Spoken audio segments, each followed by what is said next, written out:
Welcome to the Bloom Where You're Planted podcast from Never Too Late Cafe. I'm your host, Laura Womack. Each week, we sit down for a chat with someone just like you, someone who had an idea, a passion, a dream, or sometimes just a thought, and planted that seed, watched it grow into something they wanted to share with the world.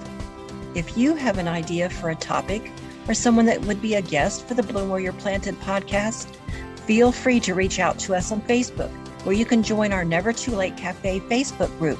We'd love to hear from you. Thanks for joining us this week for the second part of our chat with Josiah Whitley. Be sure to check every Wednesday for new episodes on the Bloom Where You're Planted podcast.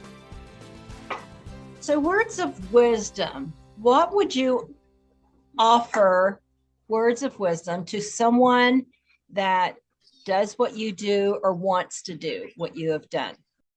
I've been asked that question a lot.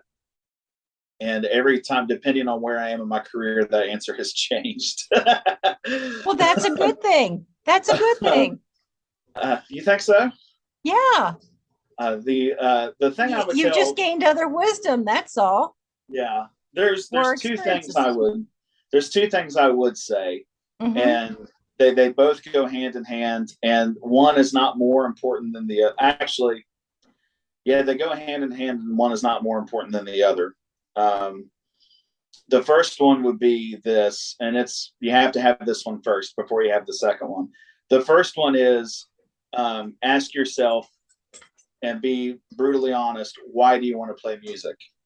And the answer usually is going to be because I love it. And then the follow-up should be, okay, then you should play the music that you love. There's too many people out there that love to play music, but they play the music they hate because they think that's going to bring a crowd, or they're trying to appease people. And I've learned that lesson one time right before I even started playing music out. I made the decision, but I was just doing open mics. I hadn't had a paid gig yet. And I went to Port City Pub here in Portsmouth, which is where I practically live. I love that place.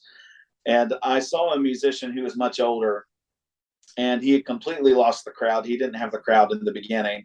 But then I saw he got desperate, and he tried to play an Ed Sheeran song, but he was like 65 years old.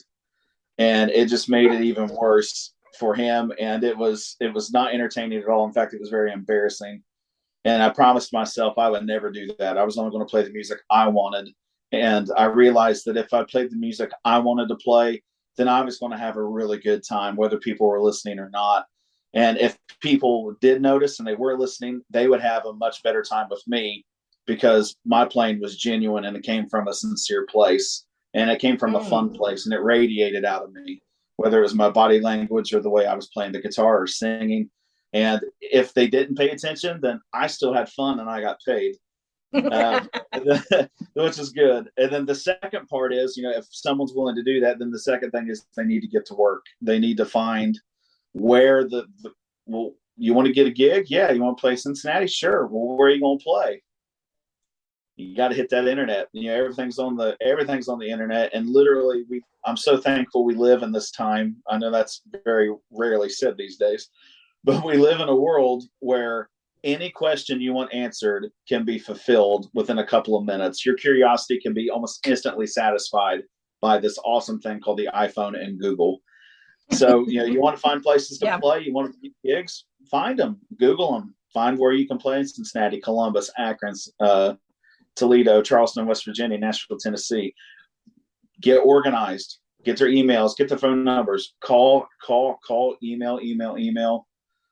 Sell yourself. You deserve to be told no. Musicians give up because they've tried to call places and they don't get an answer. You deserve to be told no. In fact, you deserve to be told to get the hell out of my email, never call back. You deserve that. And the only way you'll play music full time is if you have that kind of drive. I do remember you saying that you deserve to be told no. You do. And that's different. And with sales, and like in AT&T, you had 3 times. So someone would say, no, I'm not interested. You would say, okay, cool. But here's what I could do for you. Then you would do that 3 times. And if they still said no, then the answer was definitely no. But in and music, it's the same if you're on the conversation with them one time.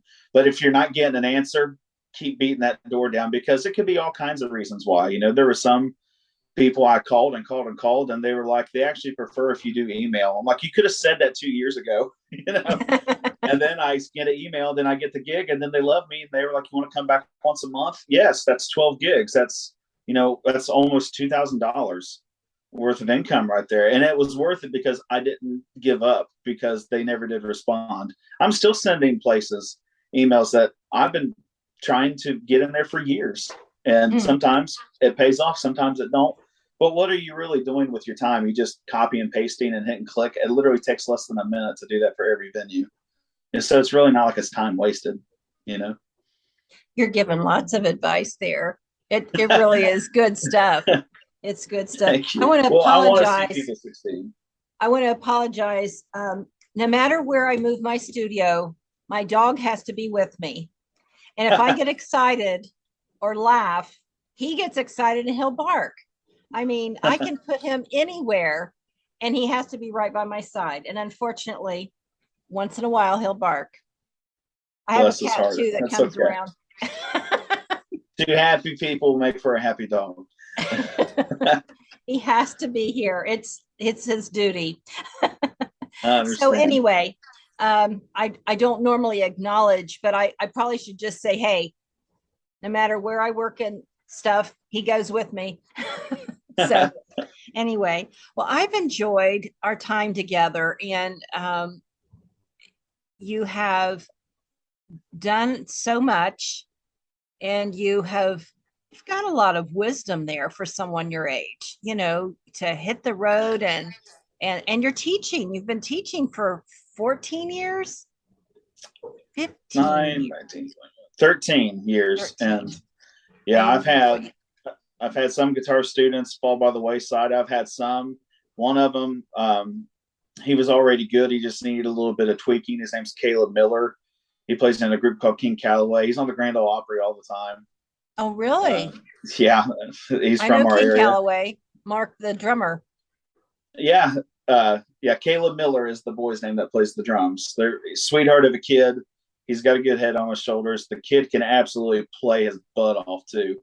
And he's earned every bit of his success. And it's really exciting to see a former student doing that. And another one got accepted to Berklee College of Music, that's an extremely hard college to get into. So that's rewarding. But playing music is no different than any other job. And I guess I'll give that one more piece of advice to musicians that are struggling, because the rest of the world, for some reason, does not see art as a sincere way of income. But everybody sure does love all of our work. Everyone loves movies. Everyone loves TV shows, stand-up comedians, rock concerts of any kind. Who does not listen to their radio, in their car or Pandora or something? Everyone loves content creators. People read books. But being an author, that's not a real job, right? Being a painter, that's not a real job. What helped me get through all that and to just get rid of all that, and also what helped me be relatable to people in the real world, is what Keith Richards of the Rolling Stones did. He always thought of being a musician like a trade. And he said, a plumber's got his plunger and his wrench. Carpenter has a saw and hammer. Guitar player's got his guitar. And he said, drugs, that's an occupational hazard. Arthritis, occupational hazard. Right? And he was like, that's what it is. He goes, you go on the road, so do welders and pipe fitters. We go out there. We spend weeks away from our families. We travel the world. We travel the U.S. That's what we do.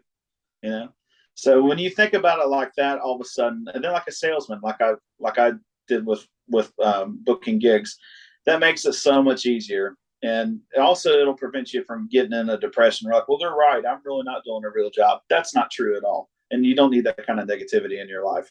Those are the same people that say pineapple don't belong on pizza. Yes, it does. Hey, I happen to like pineapple on pizza. Called Hawaiian pizza. It's a real thing. And if you don't like it, don't order it. Exactly. When you mentioned, I always have to say this because I lived in Massachusetts for 20 some years, and I had the opportunity to hear concerts from Berkeley students. And I went to grad school with a couple from Berkeley when they went on to get like a teaching a master's and stuff. And so it was amazing. It was just different. Like people would say, you knew people from Berkeley? Oh, absolutely. Yeah. Yeah. So the thing that's interesting too, when you see someone of that caliber, it's so inspiring. But the thing I ran into was I would see musicians like that, and it would break my heart to see some of them so jaded because of just the music industry in general. It's very difficult and it's always evolving, and it's never geared to benefit the musician or the artist in any way. They're always trying to take your money. And for instance, my mom for my birthday and Christmas bought me Bruce Springsteen tickets. And I'm sure you probably heard Bruce Springsteen tickets are outrageous. They're going between $5,000 and $9,000 at times. And it's insane. And other places it's getting out of hand. And not all of it is the musician's fault. It's StubHub and Ticketmaster and all that, adding all these extra fees. So they're trying to get as much money. And people are like, well, I'm not going to go see Bruce Springsteen for $5,000. Soon he's losing fans. All because of greed. So like the concert is like the last way we can make money next to merchandise. But I'll tell you this story. There was a friend of mine who was a very well-known guitar player in a very big band called the Newsboys. They were a very big contemporary Christian group. I've seen them, I think 7 times. That's the band I've seen the most. I've seen them in arenas all over. And he and I are very, very tight. We have a very strong mentor relationship. And he told me one time he was in a piano bar in New York City, and this guy was just playing the piano in the most beautiful way he's ever heard of me. He goes, he made me cry. He was so good. And he said he went outside to smoke, and he said, and I followed him. And he goes, I was telling about how I played, in a big group and stuff. And he goes, the guy literally looked like he could not have cared less. And he's like, I gave him a lot of money. He's like, I stuck a few $100s in his tip jar because he acted like he didn't care. And he was just so jaded. And he said, man, he goes, I would give my life to play like you. And the guy leaned in real close and he said, I have. And he turned around and walked away. And I thought really long and hard about that, musicians they can be that way too. They practice and all that stuff, but they literally, sometimes being a musician is really uncomfortable, especially if you want to be a great one. You might have to miss out on certain things like cars and vacations and nice houses and even a nice apartment and wives and kids, so it can be tough. And I'm sure that with anything in life, you can experience burnout, even if something you love. Absolutely. I've been there. So what I'm just going to put it out there is that I've invited you to be at Wood Songs. Yes. And I am so excited because that, having an area where you can go and create and share, and it's non-competition. There's no winners, no losers. It's just having a quiet time and of different types of art forms. I think that's exciting. And I wanted to do it for a long time. I am very happy you're going to be a participant. So me too. I love Wood Songs to death. I've watched that for a long time, and it's excited to be affiliated with them. It's literally like it. When I got off the phone with you, I was like screaming. I was so excited. I was elated. Wow, I don't know that I've done that to anybody before, but I love stuff like this. I love podcasts. I just love talking about music, and I just hope that not only my music and things like that, but maybe my story or just my positivity and love for music and my energy about it would help somebody. Maybe that might inspire somebody, and I think if you really sincerely are giving it everything you got and you love it, it might go unnoticed, like not Picasso, but Van Gogh was not famous in his lifetime. Beethoven, he was well known and famous, but he didn't make a lot of money. But their art form has lived, through generations, if not even a couple hundred years by now, and has done so much good, so much good for people. And so I love stuff like this and being able to share, and something like Wood Songs or something as small as playing in a pub, or something as big as driving out and playing at a college in front of, quite a few hundred people. That's it all. I don't know. At the end of the day, when you lay down and your head hits the pillow, I mean, you got to be happy with what you do. And I think doing things like this helps that happen. And I think it's super important. It's exciting to do it every time. Well, you're a great storyteller. So I know that's part of what you like to do. And that's what separates me from other entertainers big time. Mm-hmm. So when you talk about energy, I guess I could keep talking too. But yeah. In Massachusetts, I had a studio, and we did open mics for fundraisers for a nonprofit that I was with at the time. And the first time that we had, like, I don't know, we did groups from 7 p.m. till midnight. And at the end of the night, I couldn't sleep. I was so like floating. And one of the musicians was a friend of mine. And she said, "This is what it's like." I said, "How do you ever rest?" I was so energized. It was so powerful. And I was I want to do this. Yeah. It's addicting, and you can definitely cop a buzz off of it. It's, to me, like, there's no better feeling than playing, a good show, or not even that really, but a good show to me is not, there's a lot of people there, because I've played a show one time where there were tons of people and not a dollar in the tip jar, not a clap, because no one's paying attention. But then that same night, I'll keep this story extremely short, but that same night, fine. as the place was closing. More. All right, well, I'll tell you that full story. But I'll tell you the point I'm going to make, and I'll tell you the story. The thing is, it doesn't matter how many people, the thing that makes it great and what makes it intoxicating for me is that I get a share. And sharing, whether it's a funny story or it's just a piece of wisdom, or, it's a song that you wrote, it is so fun when other people are having just as much fun as you are, or you see them react, whether they cry to a song that's really sentimental to you, or it's just a flat out sad story that's got to be told because it's so good, or they're laughing their hind end off at a joke that you've told, but it's really a true story that happened to you, or you wrote a song that's got a funny line in it and the whole place laughs. It's sharing that and connecting with people.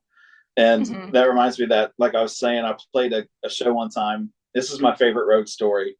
So I was playing in Akron at this place called the Old 97 Cafe. It's extremely nice in a very, very bad neighborhood. And I had to play on a Thursday, and it's the NFL started Thursday night football. So the Cleveland Browns were playing. This is Northern Ohio. It's Cleveland Browns territory. And it was during the time when the Cleveland Browns were losing, like every game. They lost like 16 or 17 games in a row. It was really bad. And this place was absolutely packed out the wazoo to watch this little TV that was literally like, it wasn't even 36 inches. It was small, and it was in the corner. And this place maybe seated 50 people, maybe 40. There was almost 100 people in there, standing room only, packed to watch this little TV. And I was right in the back, not a dollar, not a dime. I caught myself like zoning out to watch the game. That's a very unfulfilling show, and it was not fun. And I collected the money, and the bartender was a very good friend of mine named Keith Maloney. Shout out to you, Keith, if you're watching this. He was doing dishes and trying to settle this extremely intoxicated man's tab. And he looked over at me, and all my stuff was put away. And he looked over at me, and he was kind of swerving back and forth. And he goes, and he was dead serious. He goes, I didn't hear a single note you played, but damn it, son, you sounded great. And I said, well, thanks. And that makes sense. Yeah, I know. He was very, very, very drunk. And he said, what's your name, boy? And I said, Josiah Whitley. And he told me his name. And he said, I tell you what, he goes, I already lost money because the Cleveland Browns lost. And he goes, I'll give you $20, though, if you sing my favorite song and cheer me up. I said, oh, man, you don't have to do that. And he goes, fine, 40. He slammed $40 on the bar. And my buddy Keith Maloney is shaking his head no to me. And I said, you know what? I'll do it. So I needed the money. And so I put the guitar on, and I needed the money specifically because Keith and I were going to go out to the bar later and shoot pool and drink beer and eat chicken wings. And I needed the money to hang out with my friend. And this very drunk man goes, whoa, now. He said, now, if you don't know the song, you owe me $40. And I said, that's a deal. So I said, I've never done this before, but you sing the song, and then I'll take it from the chorus. And he started singing this really, really weird song. And I looked over at my buddy Keith, and by then he's like, yeah, he's shaking his head and smiling. Because when I was setting up for that show, he asked if I would play this song. And I said, I actually know this. And he goes, it's a weird song, but I love it. It's called Quinn the Eskimo by Manfred Mann, but it was a Bob Dylan song. Oh.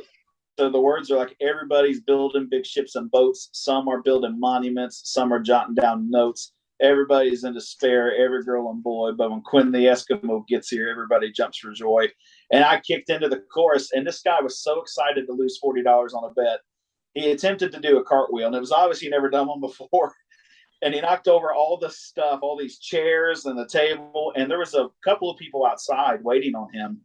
And they came inside, and they're like, what's going on? And he was like, play the song. They're playing our song.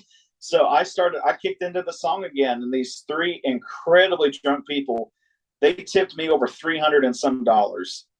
And gosh. And we made this drunken 3-minute sing-along, this 3-minute song became like a drunken 10-minute sing-along thing.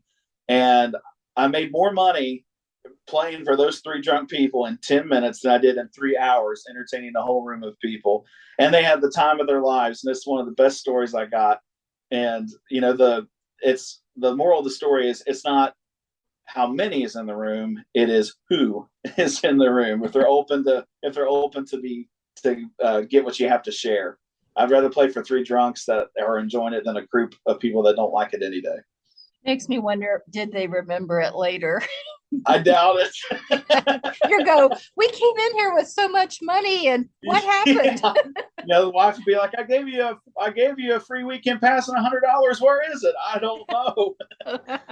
It was getting spent at the basement in downtown Akron's where it was getting spent at. Well, as our time comes to a close, I really want to thank you for coming on. And I appreciate you, Laura. Thank you so much. It's been fun, actually. So this is Laura Womack saying bye for now. I'm going to tell everyone out there to bloom where you're planted, keep creating, keep sharing, keep supporting each other. And thanks again, Josiah. Thank you very much. It was my pleasure. All righty. Bye-bye now. Take care.